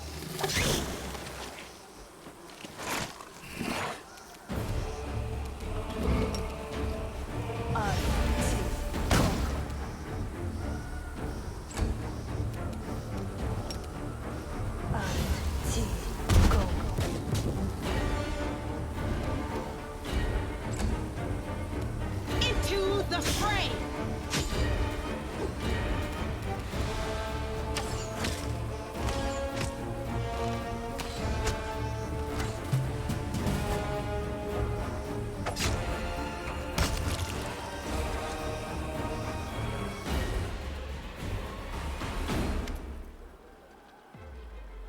Unleashing her last shriek, the Swarm Queen slumps to the ground. Immediately, as if by magic, the distant sounds of battle begin to subside. Several small beasts sit on their mother's body, sinking their mandibles into it. The canyon drowns in the waves of scent, a sweet soporific with a hint of bite, like the crackle in the air before a storm. Ugh, I can't breathe. I need some fresh air. Get me out of this disgusting hole. The mongrels in the caves under Canabras could eat that, I guess. Just a brainless bug, and so many of our people died because of her. Just yesterday I was sitting by the fire with some of the people the swarm devoured. You smell it too, right? A suspiciously familiar stink. Aha! I'd bet my life that your gear had this nasty stench when we were entering the canyon. I saw the queen bug spraying it around to summon her spawn to her. By the way, did you know that smells are extremely effective in attracting attention not only in the insect world? For example, a tavern keeper in Canabras can, for 10 minutes, purposefully and doggedly search for a rotten fish that turns out to be in the pocket of his apron. Let's see if we can find the source of that smell among my equipment.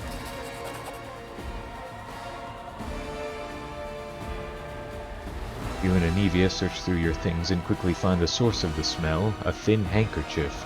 Looks like it's been soaked in something like the Swarm Queen's slime. I'll be damned. When the Queen was spraying the sweet-smelling goop around, the swarm flew to it like flies to jam. The chewed-up bodies of the caravaneers smelled like this too. I checked.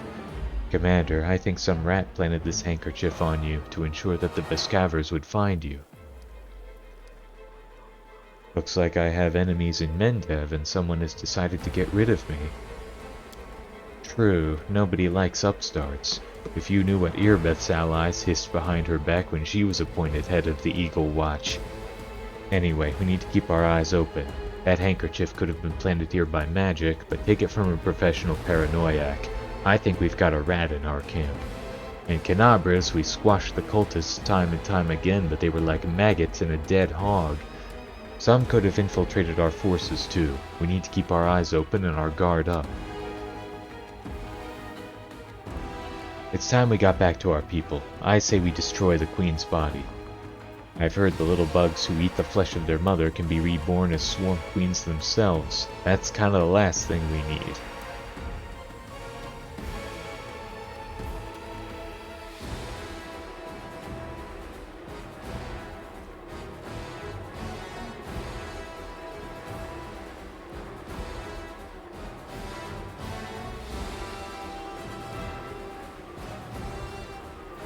Fine, Anivia. Get rid of the beast spot.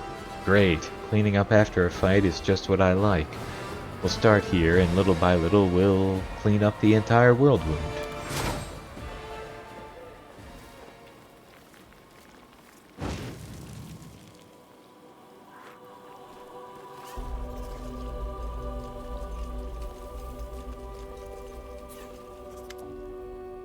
Anivia, Commander, what a relief! You're alive!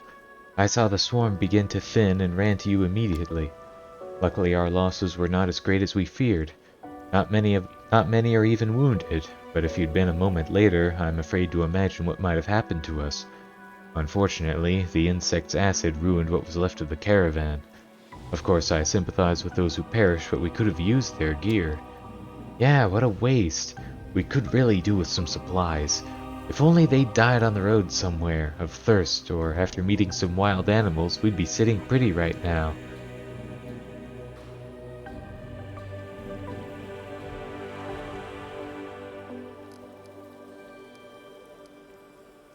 I'm ready to sacrifice the loot for a chance to kill a huge disgusting bug. Ha ha! What matters is that everything's over and we won. What are we going to do now? Since you're here, please take a look around. I found some painted runes and the traces of something that seemed like a ritual. We need to figure out what this is.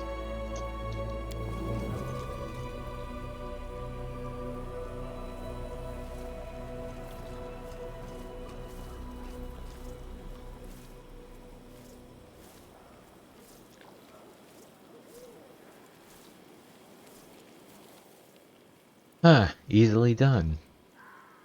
I'm no mage, unfortunately, but I'm in the habit of thoroughly documenting all descriptions of rituals and symbols from magic books, especially demonic ones. Someone very recently opened a portal to the abyss here, and summoned someone. It's not difficult to figure out who they summoned. She's lying dead right there. I can guess who carried out the ritual. Handwriting is unique even when it comes to runes. I examined the Great Garrison after your success, documenting everything I found for Queen Galfrey, and I'm sure that the hand that drew the rune circles was the same in both instances. It's the work of the same spellcaster. Looks like the spellcaster is afraid of us and dares not fight us openly. Of course he's afraid. Nothing he can set on us will ever be scarier than the swarm. He's just played his last hand and lost. Well, since we finished off the swarm and we know someone is giving us trouble, I suggest we get out of here. I'm done with bugs.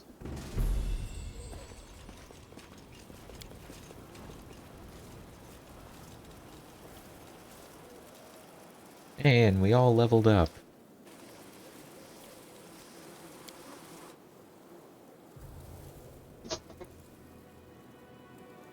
Now I can finally take my first level in duelist.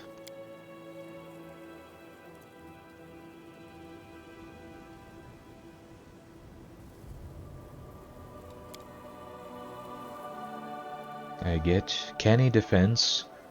When wearing light or no armor and not using a shield, a duelist adds 1 point of intelligence bonus, if any, per duelist class level as a dodge bonus to her armor class while wielding a melee weapon. If a duelist is caught flat-footed or otherwise denied her dexterity bonus, she also loses this bonus. And Precise Strike. A duelist gains the ability to strike precisely with a light or one-handed piercing weapon, adding her duelist level to her damage roll. To make a precise strike, a duelist cannot have a weapon in her other hand or use a shield. A duelist's precise strike only works against creatures with discernible anatomies. Any creature that is immune to critical hits is also immune to a precise strike, and any item or ability that protects a creature from critical hits is also protects a creature from a precise strike.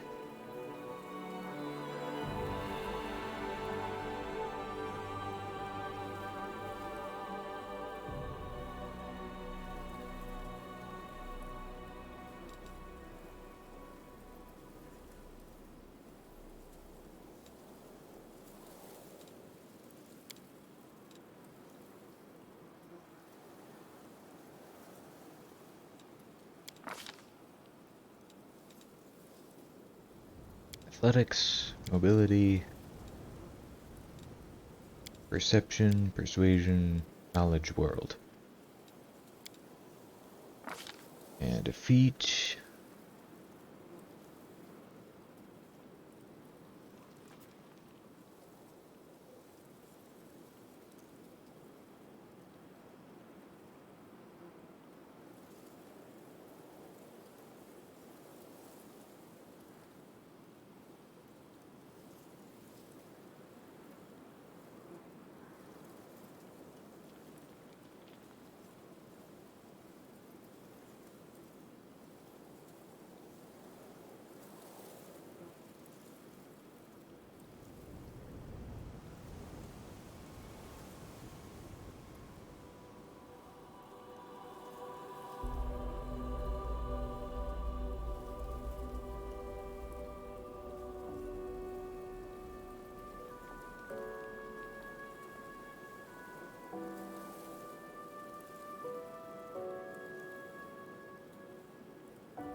So, advanced weapon training.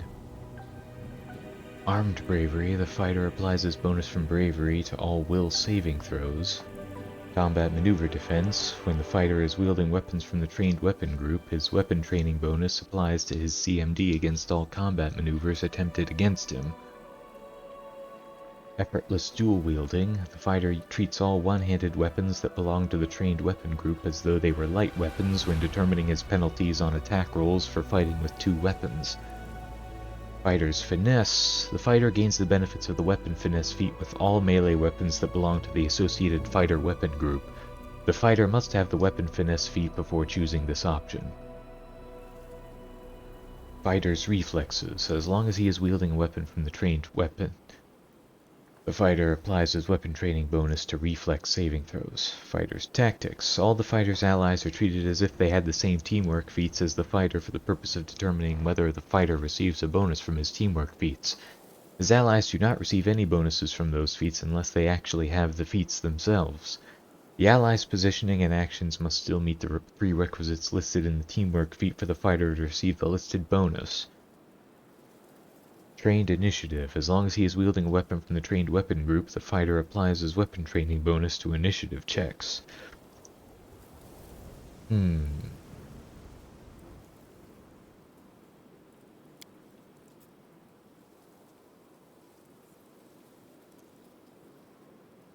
Maybe I'll do light armor focus.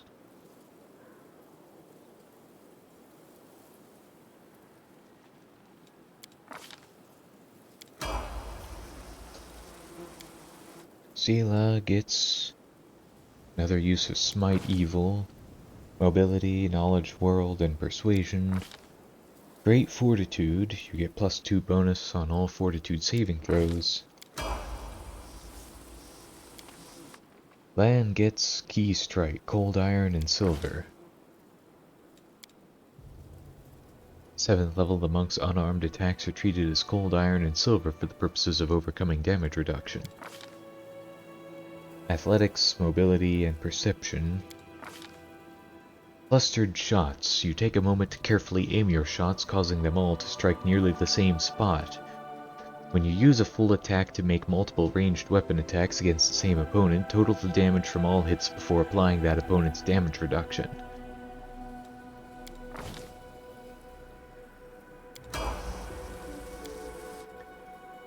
Woljif gets more sneak attack. Mobility, Trickery, Stealth, Perception, Use Magic Device, and Combat Casting. You are adept at spell casting when threatened or distracted. You get a +4 bonus on concentration checks made to cast a spell or use a spell-like ability. And he gets Haste and Heroism.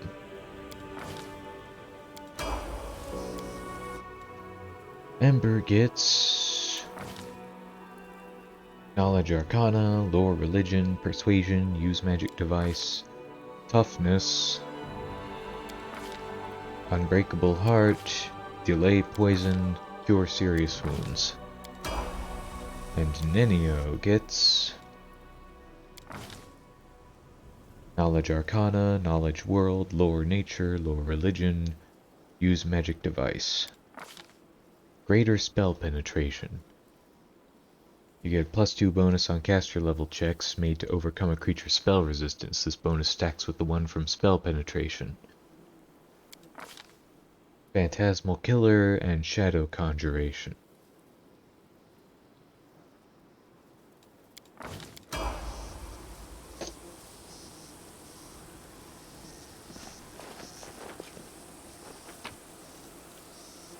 What's this?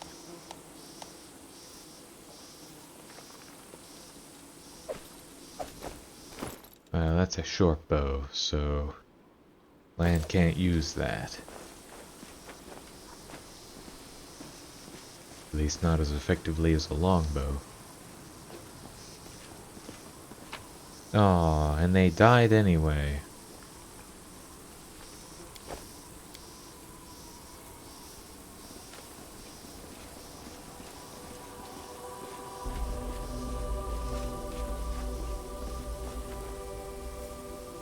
Well, looks like there's more here, but I think I'm gonna stop the video here for now. So thanks everybody for watching. I'll see you all some other time.